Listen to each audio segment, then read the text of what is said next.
ওই কোরআনটা পড়তে পারো না, অথচ তুমি মুসলমানের ঘরের সন্তান। বড় কপাল পুরো, মুসলমানের ঘরে জন্ম নিয়া মুসলমানের ধর্মের কিতাব পড়তে পারে না। এটা হাস্যকর বিষয় না, এটা লজ্জাস্কর একটা বিষয়। তোমার ধর্মের কিতাব তুমি পড়তে পারো না। ও মা, আজকে আপনিও পারেন না, আপনার আজকে আমল নাই, নামাজ নাই, পর্দা নাই, স্বামীর খেদমত নাই, এমনকি একটা ভালো সন্তানের মা বাবাও হতে পারলেন না। আপনার মতো কপাল পুরা কেউ নাই, আপনার মতো হতভাগা কেউ নাই। ও মা, কপালটারে পুরিও না, পুরা কপালটারে জোড়া লাগানোর চেষ্টা করো। আল্লাহর কাছে তৌফিক কামনা করো। আয় আল্লাহ, আমার সন্তানটারে কোরআনওয়ালা বানাতে চায়, আমার সন্তানটারে হাফেজ বানাতে চায়, আলেম বানাতে চায়। আয় আল্লাহ, আপনি গায়বী খাজানা থেকে আমার তৌফিক ভরপুর দিয়া দেন। মালিকের দরবারে তৌফিক কামনা করে করে একটা বাচ্চা, একটা সন্তানকে মাদ্রাসায় পড়াও, হাফেজ বানাও, কোরআনওয়ালা বানাও। কেন বানায় বা জানো? মদিনার নবী বলেন, ও উম্মত, ভালো করে শুনে নাও, একটা কোরআনওয়ালা সন্তান, কোরআন শিখনেওয়ালা বান্দা যখন রাস্তা দিয়ে যায়, তার সম্মানের জন্য আমার মালিকের তৈরি নূরের ফেরেশতারা ওই কোরআনওয়ালা বান্দার পায়ের নিচে সম্মানজনক বিছানা নূরের ফর বিছায়া দেয়। সুবহানাল্লাহ আসে না? আরো জোরে বলেন না সুবহানাল্লাহ, আরো জোরে বলেন। রাস্তা দিয়ে আমার পীর, আমার নেতা, আমার নেত্রী যখন যায়, আল্লাহর তরফ থেকে মখমলের বিছানা বিছায়া দেন, বিছানা বিছায়া দেন। আয় দেনি জোরে বলেন। একটা কোরআনওয়ালা যখন যায়, তার সম্মানের জন্য আল্লাহর নূরে তৈরি ফেরেশতারা পায়ের নিচে নূরের ফর বিছাইয়া দেয়। বলেন সুবহানাল্লাহ, আরো আওয়াজ দিয়ে বলেন সুবহানাল্লাহ। বিশ্বাস হয়নি? হয় না বিশ্বাস? ইরাকের জমিনে বাদশা নিজামুল মুলুক তিনি একটা মাদ্রাসা বানায়। মাদ্রাসার নাম দিছে মাদ্রাসায়ে নিজামিয়া। ওই মাদ্রাসার মধ্যে তিনজন মহামনীষী পড়াশোনা করেছেন। এক নম্বরে আব্দুল কাদের জিলানী, দুই নম্বরে ইমাম গাজালি, তিন নম্বরে পারস্য কবি শেখ সাদি রহমাতুল্লাহ আলাইহি। তিনজন ওই মাদ্রাসায়ে নিজামিয়ার ছাত্র। ইমাম গাজালি যখন ওই মাদ্রাসায় পড়ে, উস্তাদরা ক্লাসের সময় নির্ধারণ করে দিয়েছে 10টায় সকালবেলা ক্লাস শুরু। ইমাম গাজালি সময় মতো ক্লাসে যায়, কিন্তু না কপাল বড় খারাপ, আধা ঘন্টা দেরি হয়ে গেল। উস্তাদ বলল, গাজালি দেরি কেন করেছো? গাজালি জবাব দেয়, শায়েখ আমার প্রথম দিন প্রথমবার দেরি হয়ে গেছে, ক্ষমা করে দেন, কথা দিলাম আগামী কাল থেকে আমার আর দেরি হবে। জোরে বলেন, দেরি হবে। উস্তাদ বললে, ঠিক আছে যাও, প্রথমবারের মতো ক্ষমা করে দিলাম। গাজালি আবার ক্লাসে যাওয়ার পরে নিয়ত করে অঙ্গীকার করলেন, আজকে আমি আধা ঘন্টা দেরি করলাম, না না আগামীকাল থেকে দেরি করা যাবে না। উস্তাদ আমার প্রতি সুধারণা করে আমি আর দেরি করব না, বাড়িতে চলে গেলেন। দ্বিতীয় দিন ক্লাসের জন্য রওনা, কিন্তু কপাল আরো বড় খারাপ। গাজালি প্রথম দিন দেরি করেছে আধা ঘন্টা, কিন্তু না না দ্বিতীয় দিন দেরি করেছে 1 ঘন্টা। জোরে বলেন কতক্ষণ? কথা বলে না, কয় ঘন্টা? 1 ঘন্টা দেরি করেছে। ক্লাসের সময় যদি সময় মতো ছাত্র উপস্থিত না হলে উস্তাদরা রাগ করবে, এটাই স্বাভাবিক, ঠিক কিনা? উস্তাদ আবার বলেন, গাজালি দাও, প্রথম দিন দেরি করেছো, আধা ঘন্টা কিছু বলি নাই, আজকে আবার দেরি করেছো 1 ঘন্টা। যাও যাও, তোমার ক্লাসে জায়গা নাই, বাইরে দাঁড়াও। বাইরে দাঁড়াইয়া সবক ধরো। তুমি দরসে বসবা না, ক্লাসে বসবা না। গাজালি বলেন, শায়েখ আমার দ্বিতীয়বারের মধ্যে ক্ষমা করে দেন, আমি আর দেরি করব না, আমি সময় মতো হাজির হব, আমার আজকের মতো ক্ষমা করে দেন। উস্তাদ এবার বলেন, যাও যাও, দ্বিতীয় দিন, প্রথম দিন ক্ষমা করলাম, দ্বিতীয় দিন আজকে যাও যাও, ক্ষমা করে দিলাম, ক্লাসে বসো, তবে আর আগামীকাল থেকে দেরি করবা না, আগামীকাল থেকে সময় মতো হাজির হয়ে যাবা। গাজালি বলে, শায়েখ আমার টেনশন নাই, চিন্তা নাই, আগামীকাল থেকে আমার আর দেরি হবে না, আমি আর দেরি করব না। দ্বিতীয় দিনের মধ্যে ক্ষমা করে দিছেন, আর দেরি করব না। গাজালি বাড়িতে যায়, যাওয়ার পরে তৃতীয় দিন মাদ্রাসার জন্য রওনা। সময় মতো হাজির হবে এই লোককে সময় নিয়ে রওনা, কিন্তু কপাল বড় খারাপ। দ্বিতীয় দিন দেরি করেছে 1 ঘন্টা, তৃতীয় দিন দেরি করেছে 2 ঘন্টা। উস্তাদের মেজাজ ঠিক আছে নি? জোরে বলেন না। উস্তাদ বলেন, গাজালি দাঁড়াও,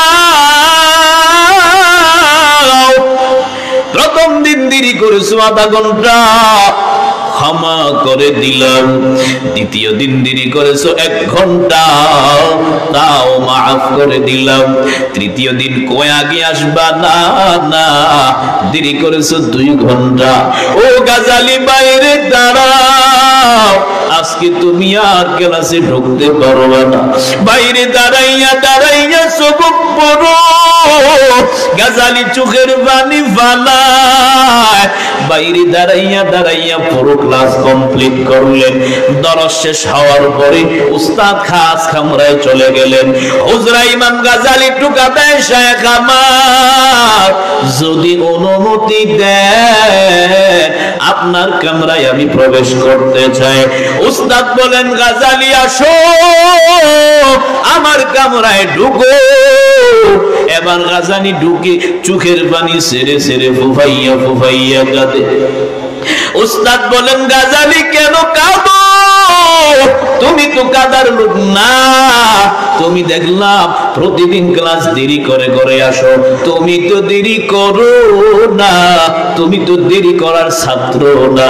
ও গাজালি কেন দেরি করেছো বলো? গাজালি চোখের পানি ফালায় আর বলেন, উস্তাদ আমার আপনার কাছে আমার বিষয়টা শেয়ার করতে চাই।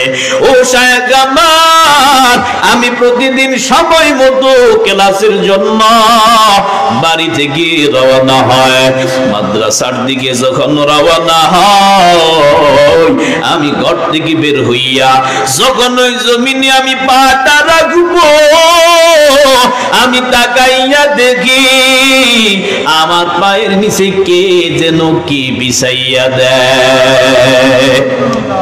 সুবহানাল্লাহ কয় না রে? উস্তাদ বলেন, গাজালি কি বিছাইছে, কে বিছাইছে চিনো?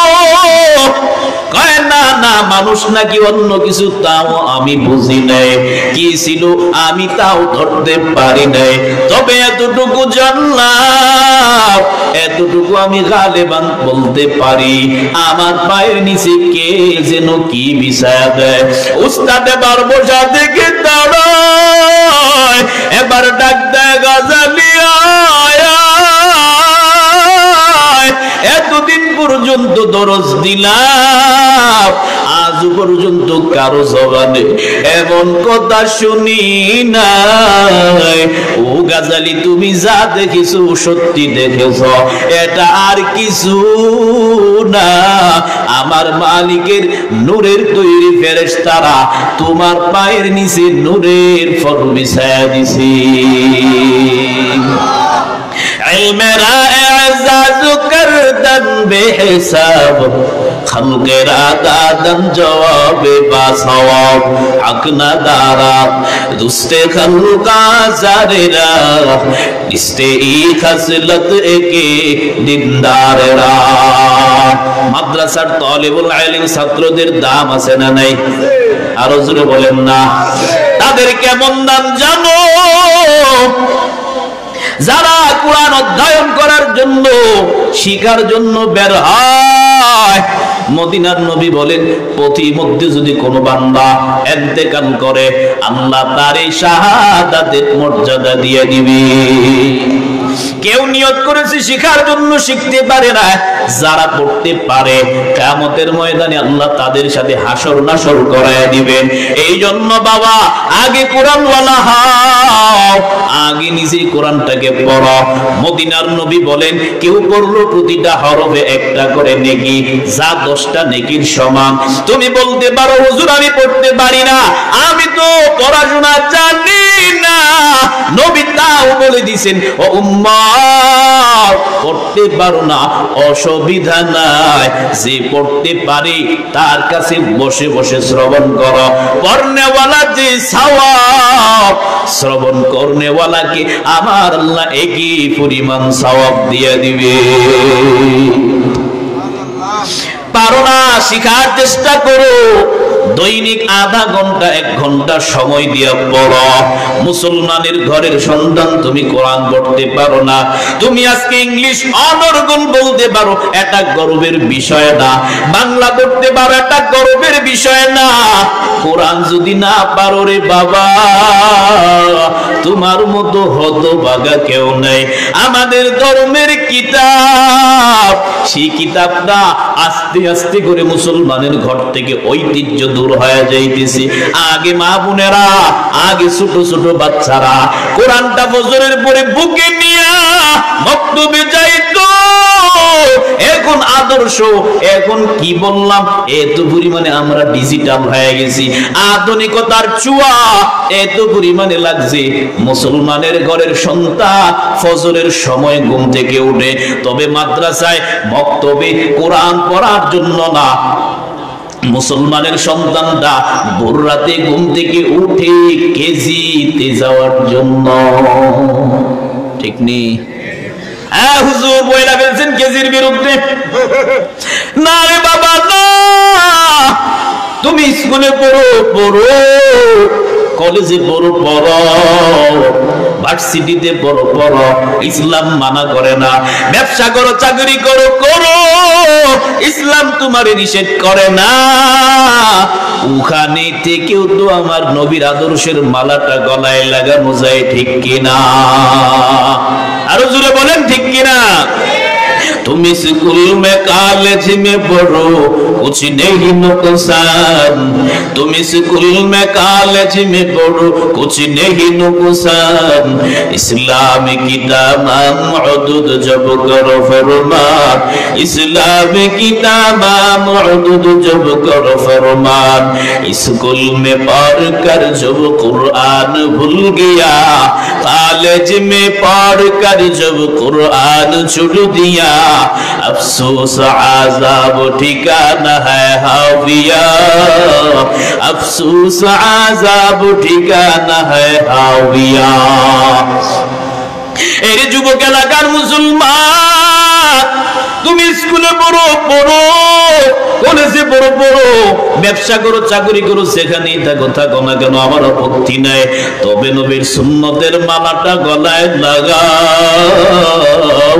তোমার মতো কত বান্দা স্কুলে পড়ে, কলেজে পড়ে, কৃষি কাজ করে, আজান দিলে জমিনে গামছা বিছাইয়া নামাজে দাঁড়ায়। কত ব্যবসায়ী ভাই আছে, কত ড্রাইভার ভাই আছে, আজান দিলে নামাজে যায়। তোমার মতো কত বান্দা দুনিয়ার লাইনে কাজ করে, দ্বীনের পথেও চলে। তুমি কেন পারবা না? আল্লাহ যদি বলে আমারও বান্দা পারলো, তুমি কেন পারলা না রে যুবক? আমার মালিকের দরবারে কি জবাব দিবা? জবাব দেওয়ার কোনো রাস্তা নাই, জবাব দেওয়ার কোনো পথ নাই। এই জন্য বাবা এই বরকতপূর্ণ মজলিসটাকে জীবনের শেষ মজলিস মনে করে আমার মালিকের দরবারে চোখের পানি ফেলাও। ও দয়ার মালিক, আমার মতো নাফরমান ময়দানে কেউ নাই, আমার মতো জালেম কেউ নাই, আমার মতো খারাপ কেউ নাই। সব দোষ নিজের গাড়ি নিয়া আল্লাহর কাছে যদি কাকুতি মিনতি করে, চোখের পানি কালা বালাইয়া কান্না করতে পারো, মদিনার নবী বলে কি পরিমাণে গুনাহ করেছো, কি পরিমাণে অন্যায় করেছো, আল্লাহ প্রক্ষেপ করবে না। 2 ফোঁটা পানি যদি ফালাও, ওটার বরকতে আল্লাহ তাআলা বান্দার পিছনের সব গুনাহ ক্ষমা করে দিবে।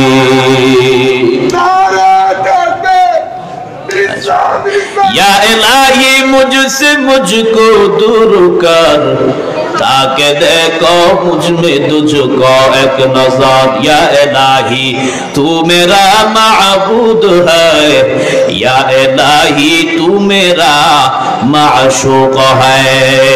আমগো তো আমল নিয়ে কোনো প্রতিযোগিতা নাই, সম্পদ নিয়া দুনিয়া নিয়া দুনিয়া আমার দুনিয়া লাগবে, পেটের ক্ষুধা নিবারণ হয়ে গেল, চোখের ক্ষুধা নিবারণ হয় না।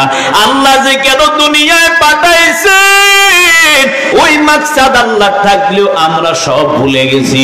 না রে বাবা না, জান্নাত নিয়ে একে অপরে প্রতিযোগিতা লাগো না, আমরা সেই দিকে নেই। আমগো প্রতিযোগিতা আমি কার থেকে তার থেকে বেশি পরিমাণে ধন সম্পদওয়ালা কেমনে হব, তার বাড়ি একটা আমি কিভাবে 2টা বানাবো। কেউ 100 গাড়ি চালায়, সে চিন্তা করে আরেকজনে বলে আমি 100 না, আমি একটা এসকরোলা নিয়ে চলবো। এভাবে স্বপ্ন মানুষের বড়, সব স্বপ্ন দুনিয়া নিয়া, যত স্বপ্ন আছে সব দুনিয়া নিয়া প্রতিযোগিতা। ওরে আল্লাহর গোলাম, মনটাকে আবার বুকে হাত দিয়া কি একবারও বলতে পারবা পাশের বাড়ির মুসল্লিটা 2 রাকাত তাহাজ্জুদ নামাজ পড়েছে, আমি 2 রাকাত পড়বো না 10 রাকাত পড়বো। ও একবার নামাজ পড়েছে 5 বেলা, আমি আরো বেশি বাড়াইয়া নফল পড়বো। এমন প্রতিযোগিতা কি ভিতরে কোনোদিন জাগছেনি? যদি বলেন জাগছে? যদি জাগে, তুমি আল্লাহর প্রিয় গোলাম। আর যদি না জাগে, তুমি বাবা তোমার কলবটা, আমার কলবটা শেষ হয়ে গেছে। সাহাবায়ে কেরাম তোমার আমার মতো মানুষ ছিল, তারাও দুনিয়াতে বসবাস করছে, তোমার আমার মতো সংসার তারাও করছে, তাদেরও বিবি ছিল, বউ বাচ্চা, মা বাবা, সংসার সব ছিল, কিন্তু তারপরে আমার মালিকরে ভুলে নেই, তারপরে আমার আল্লাহরে ভুলে নাই। দিনের বেলা কাজ করত, মাঝে মাঝে ঘুমের ঘরে, রাত্রি ভোর রাতে উঠি আমার মালিকের দরবারে, ও দয়ার মালিক, আয় আল্লাহ এত পরিমাণে দুনিয়া আমার লাগবে না যেটা আবার জান্নাতটারে ধ্বংস করে দিবে। আয় আল্লাহ দুনিয়া চাই না, আয় আল্লাহ আমার দুনিয়ার দরকার নাই, আয় আল্লাহ আপনি আমারে জান্নাত দিয়ে। দুনিয়ায় কোনো জায়গায় শান্তি নাই, একমাত্র মালিকের জান্নাতে শান্তির অভাব নাই, ঠিক কিনা?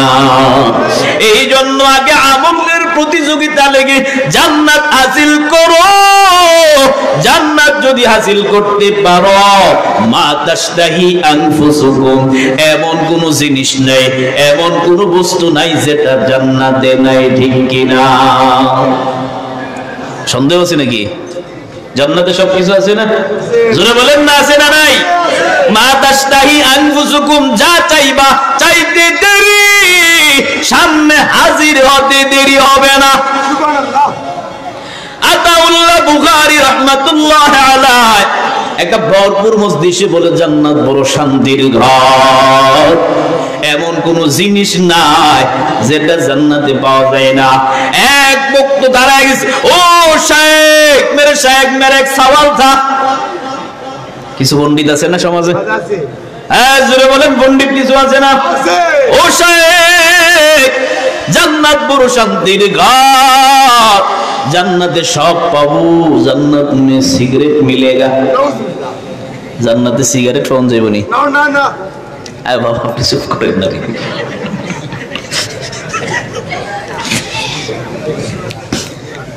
বলতেছে শায়েখ আমার,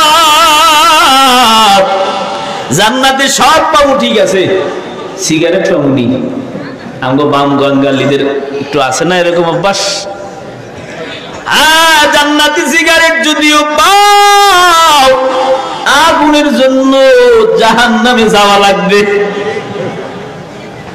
আগুন ছাড়া কি খাওয়া যাবে নি? এটা কি সাবায়া খাবার জিনিস? জান্নাত বড় শান্তির ঘর, ওই জান্নাতটাকে হাসিল করো, ওই জান্নাত নিয়ে আমলের প্রতিযোগিতা করো। সংক্ষেপে শেষ করবো বাবা, বিরক্ত বোধ হবেন না। অল্প সময়ের ব্যবধানে ওমরে ফারুক রাদিয়াল্লাহু তাআলা আনহু, ইসলামের দ্বিতীয় খলিফা, প্রথম খলিফার নামটা সবাই বলেন। প্রথম খলিফার নাম কি? কেউ জানে না? কেউ জানে না? কি জোরে বলেন না, প্রথম খলিফার নাম কি? আবু বকর।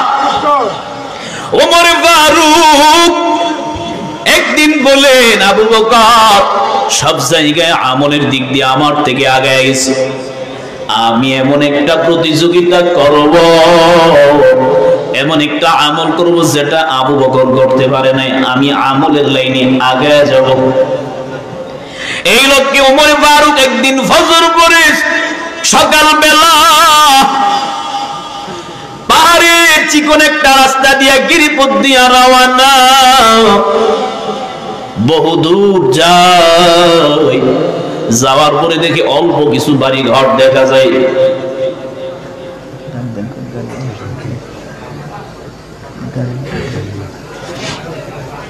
অল্প কিছু বাড়ি ঘর দেখা যায়। ওমর গেলেন দেখি এখানে কোনো আমল পাওয়া যায় কিনা, খুঁজতে খুঁজতে দেখে একটা মহিলা এখানে বিধবা, স্বামী নাই, ছেলে মেয়ে কেউ নাই। ওমর বলেন আমলের লাইন পেয়ে গেলাম। ওই মহিলার কাছে যাই, ও আম্মা জান, আমি আপনার খেদমত করতে চাই, আপনার যা যা লাগে আমারে বলবেন, আমি দেব। আপনি অসহায়, আমি আপনার সহযোগিতা করার চেষ্টা করব। মহিলা জবাব দেয়, আমার খেদমতের দরকার নাই, যা ছিল তোমার আগে একজন বান্দা করে গেছে। ওমর কয়, নিজে পরিশ্রম দিয়া মাগনা কামলা খাতমো, আবার কয়েক আজকে নাকি খেদমত নাই। টাকা দিয়েই তো মুনি পাওয়া যায় না, ঠিক নেই? ওমর কয় ঠিক আছে, ধৈর্য ধরে নিলাম। এবার উমর বাড়িতে যায়, দ্বিতীয় দিন রওনা, আবার ওই মহিলার বাড়িতে যায়। ও মা, আমি খেদমতের জন্য চলে আসলাম। মহিলা বলেন, বাবা আমার খেদমত তেমন লাগে না, আমার রুটি বানানোর দরকার, আমার দূর থেকে পানি আনা লাগে, পানি দরকার। আমি গরিব মানুষ, আমি ছোট মানুষ, আমি বৃদ্ধা হয়ে গেছি, শক্তি নাই বাড়ি ঘর মুছার মতো, ঝাড়ু দেওয়ার মতো সামর্থ্য আমার নাই। ও বাবা, আমার বাড়ি ঘর ঝাড়ু দেওয়া হয়ে গেছে, রুটি বানানো হয়ে গেছে, কুয়া থেকে পানিও আনা হয়ে গেছে, আমার আজকেও খেদমতের দরকার নাই, বাড়ি যাও। মাগনা কাম করবো। দ্বিতীয় দিনও হয় নাই। এবার তৃতীয় দিন গেলেন, একই হালাত। আমি খেদমত করবো না, কে খেদমত করে ওইটা দেখবো। আল্লাহু আকবার। জোরে বলেন না, আপনাদের কথা চাই যে